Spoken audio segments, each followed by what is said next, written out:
But Kabrai से लेकर कानपुर तक सिंगल लेन है। 3-4 वर्षों से होने वाली कुछ घटनाओं की कहीं ना कहीं पराकाष्ठा बनकर उभरा। NH 34 में जो ये खूनी हाईवेज का नाम रख दिया गया है। कानपुर से सागर को जोड़ने वाला नेशनल हाईवे 34 अब हमीरपुर जिले में लगातार हो रहे सड़क हादसों के कारण लोगों के बीच खूनी हाईवे के नाम से जाना जाने लगा है। स्थानीय नागरिकों का दावा है कि पिछले 3 वर्षों में इस हाईवे पर हुई सड़क दुर्घटनाओं में करीब 645 लोगों की जान जा चुकी है, जबकि हजारों लोग घायल हुए हैं। लगातार हो रहे हादसों से नाराज लोगों ने अब सड़क सुरक्षा को लेकर स्वयं जागरूकता अभियान शुरू कर दिया है।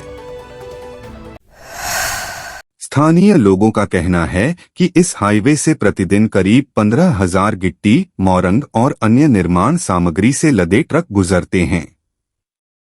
कई स्थानों पर सड़क संकरी होने और बीच में डिवाइडर न होने के कारण आमने सामने की टक्कर सहित गंभीर दुर्घटनाएं लगातार हो रही हैं। लोगों का आरोप है कि वर्षों से हाईवे के चौड़ीकरण और डिवाइडर निर्माण की मांग की जा रही है, लेकिन अब तक इस दिशा में कोई प्रभावी कदम नहीं उठाया गया।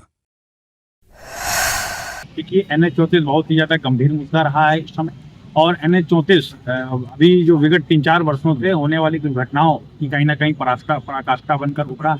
और विगत कुछ दिन पहले हम सभी लोगों ने, जो विभिन्न राजनीतिक दल के सदस्य थे, आम जनमानस भी थे, कई संगठन के लोग थे, सब लोगों ने मिलकर के एक ज्ञापन पत्र DM साहब को सौंपने का प्रयास किया, जिससे ऊपर सरकार के पास ज्ञापन जा सके और हमारी मांगों में कहीं ना कहीं अमल किया जा सके। परंतु जिलाधिकारी महोदय ने तानाशाही पूर्वक रवैया अपनाया, हमारे खिलाफ जिला प्रशासन ने मुकदमे लिखा दिए। मुकदमे लिखाने के पश्चात बराबर इन्वेस्टिगेशन ऑफिसर है, वो हमारे ऊपर फोर्स कर रहा है, चार्जशीट दायर करने की धमकी दे रहा है। तमाम चीजें हम लोगों को दबाने का प्रयास किया जा रहा है। और हमारी जो मांगे थी, जैसे NH 34 है में रोड है, जो चौड़ीकरण है या डिवाइडर वगैरह है, इत्यादि इनको नकारा जा रहा है।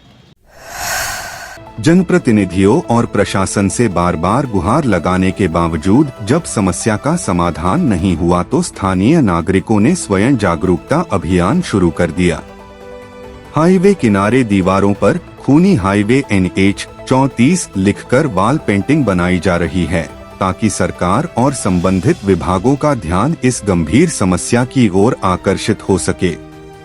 साथ ही वाहन चालकों से भी इस मार्ग पर सावधानी बरतने की अपील की जा रही है।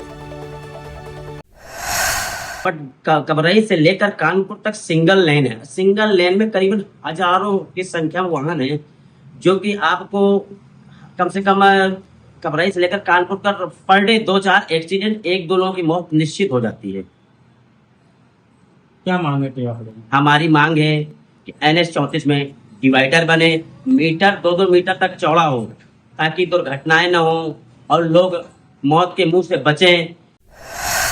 देखिए, पोस्टर वगैरह तो एक संकेतात्मक मांग है।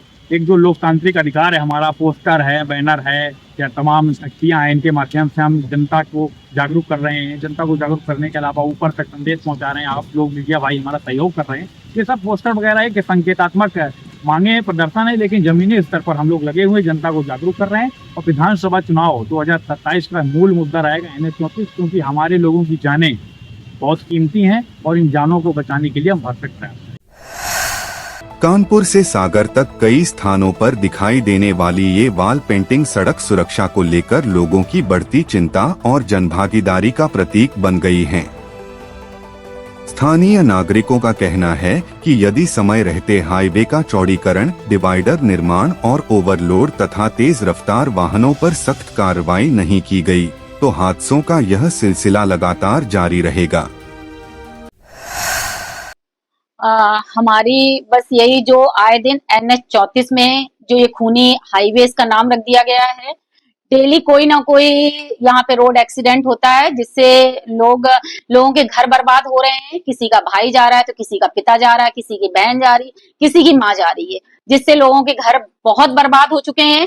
हम लोगों को ये लगा कि नहीं, कोई जनप्रतिनिधि हमारा मसीहा बन के आएगा और हमारे लिए कोई ना कोई स्टैंड लेगा, आवाज उठाएगा। जब ऐसा कुछ नहीं हुआ तो हम सब लोग, सामाजिक लोग, कोई राजनीति से यहाँ पे कोई लेना देना नहीं था। हम लोग, ये हमारे यहाँ की सबसे गंभीर समस्या थी।